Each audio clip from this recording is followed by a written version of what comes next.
When the world first discovered them, it didn't happen with a huge PR rollout, expensive studio teaser, or some marketing stunt from a record label in Manila.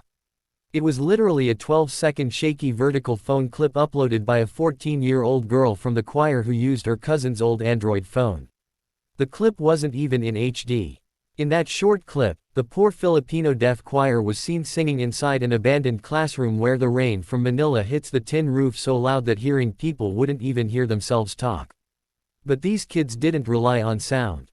They stood barefoot on cracked floors, they put their palms against rusty metal, they pressed cheap Bluetooth speakers against their chest so they could feel bass vibration. That small clip traveled to TikTok For You page in USA, and within 48 hours millions of Americans saved it and millions more commented saying these kids just restored humanity back to the internet. Nobody even cared they were in slippers, or that they were wearing mismatched uniforms, some borrowed, some stitched, some donated. They were full of dignity. They practiced like they were already on world stage even if rats were passing behind old desks and there were no real lights except a candle and broken tube bulb flickering. They were not singing for fame.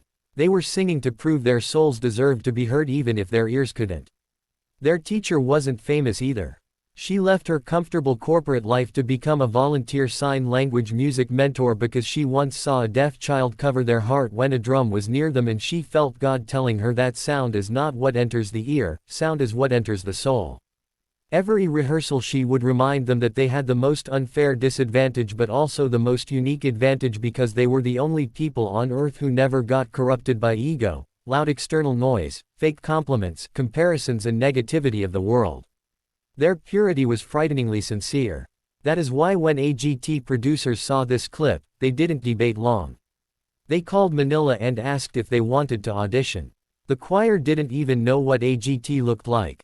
They had never seen that stage except small viral clips.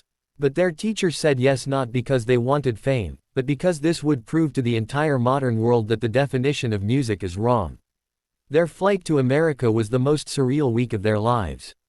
For many of them, it was their first time seeing airplane wings. They can't hear engine sound so they couldn't fear turbulence like normal passengers, but they felt every vibration in their seat and some of them thought that was already a kind of music. They laughed silently yet deeply with sign language jokes, and they cried silently thinking of their mothers back home. When they landed in Los Angeles airport, they stopped walking for a moment because the ground vibration felt different. America was different. They spent the first night rehearsing inside the hotel hallway, placing hands on wall panels to feel echo feedback. They did not bring expensive equipment. They used hotel shampoo bottles and remote controls as beat guides. Their teacher said, do not try to act like hearing singers. Do not try to copy American vocal style. Just become who you were created to be. They prepared with the same reverence as if they were about to step into heaven, not a talent show stage. They did not hear the world mocking or doubting them because they cannot hear anything. They only felt vibration and faith. They slept on their hotel beds that night like soldiers before battle, but with pure peace because for once in history they were walking into a world where they finally had nothing to lose and everything to prove America wrong about what real music actually is. The night they walked onto the AGT stage, it felt like a moment where some invisible universal curtain was about to be torn open in the middle of mainstream television history. The crowd saw their uniforms and the instant reaction was confusion mixed with curiosity. People couldn't process the idea that a full choir was completely deaf. Simon stared at them like he was trying to decode if this moment was real or some kind of experimental gimmick. Sophia and Heidi instantly softened because they saw innocence on their faces. Howie leaned forward like he was in investigative documentary mode. The choir stood in the center, and Simon asked the teacher gently how they would perform if they cannot hear anything. She replied through interpreter, they will perform through vibration and memory of feeling. When the music track started, they didn't react to sound because they literally heard nothing. They placed their hands on their hearts and the stage mic picked up the slightest synchronized breath. Their first vocal note didn't explode like powerhouse singers. It glowed inside the entire room like a soft glowing flame that somehow traveled into every single person. It disarmed everybody instantly. Their voices had no ego, no competition, no showing off. It was so pure that it made everyone realize how noisy the world had become. When the choir reached the emotional high part, One of the youngest girls slightly trembled because she was feeling the floor vibration from the subwoofer.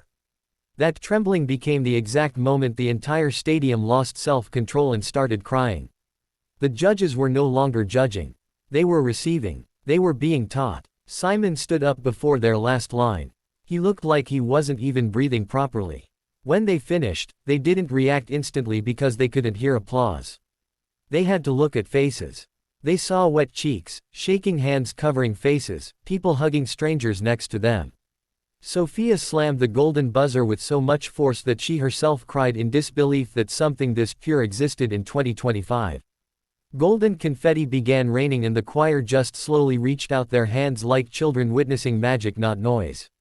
They felt confetti falling on their arms, on their hair, and they looked up slowly like heaven was touching them physically for the first time.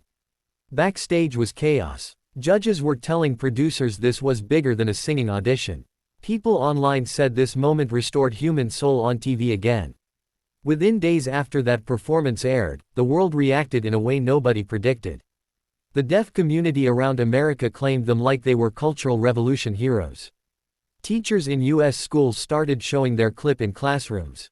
TikTok stitches from famous singers went viral because they admitted that these kids proved that music had soul beyond hearing. The kids didn't understand the scale of viral impact because they cannot hear trending audio, they only saw numbers on phone screens going insane. Their teacher protected them from exploitation deals. Some shady entertainment groups from Asia offered weird contracts trying to use them like novelty circus acts, and the teacher said absolutely not. Netflix documentary teams reached out.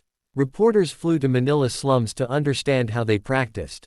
The choir was overwhelmed but also grounded because their disadvantage gave them advantage. They were not distracted by noise of fame. They didn't care about charts, they didn't care about haters, they didn't care about online trolls. Their vibration practice became a global symbol that purity beats volume. In America they were invited to multiple schools, music universities, advocacy centers. Everywhere they went, children learned basic sign language because of them. Teenagers who were depressed said these deaf kids healed their souls. AGT judges said this choir unintentionally changed the future of musical competition shows forever. They weren't entertainment. They were a movement. They were living proof that the world had been misunderstanding what sound actually is. When semi-finals night arrived, they were not nervous like normal contestants. They don't get stage fright the same way because silence is their normal world.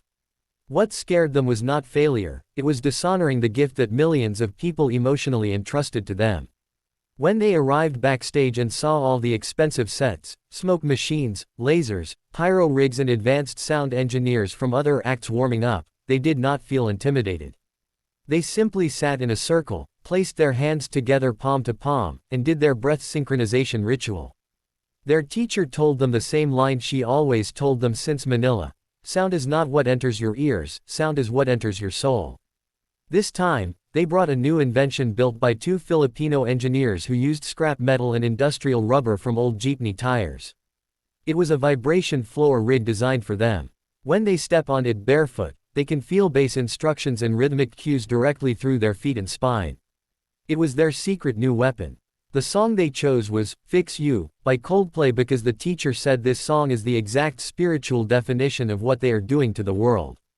They practiced this version for weeks in silence rooms with blindfolds on so their souls would depend only on feeling and not visual cues. When the performance started live, the arena was already emotionally tense because everyone still remembered the Golden Buzzer audition months earlier. When they placed their bare feet on that vibration rig and the first harmonic layer came out of them, the entire room got goosebumps instantly. Their harmonies didn't feel like notes, they felt like prayer. Heidi started crying before they even reached the chorus. Howie took off his glasses and wiped eyes in real time. Simon turned his entire chair sideways like he was trying to physically absorb every vibration into his chest. Everything felt like history. When they reached the last soft line, the entire AGT audience did not clap immediately. They froze, like they were scared to break the sacred energy in the air. Then a full 2-minute standing ovation happened. People were crying uncontrollably. It was the first time a performance that quiet, that minimal, destroyed every loud competitor that night. After show ended, judges told each other that these kids weren't just contestants anymore. They were now world teachers. They were showing humanity that the world was measuring music wrong for 100 years. Final Night was something completely beyond ordinary entertainment. They didn't choose a Hollywood famous song this time.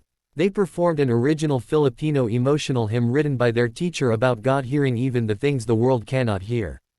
Their finale stage was almost empty design. No pyro. No lasers. Just a dim golden halo stage light that looked like angelic warmth. When they started singing that original hymn, every person watching felt like they were not watching a TV show anymore. They were witnessing a sacred piece of global history. Simon looked like he was frozen, like this was the single most redefining moment of his entire career on television. The choir delivered the most beautiful spiritual message without needing volume or vocal show-off. When results were announced, everything exploded emotionally because the deaf choir from Manila actually won the entire season. They hugged each other with tears even though they could not hear nationwide screaming. They only saw faces and movement and emotion everywhere around them. The world didn't forget them because they didn't rely on sound in the first place. They changed the global definition of music permanently.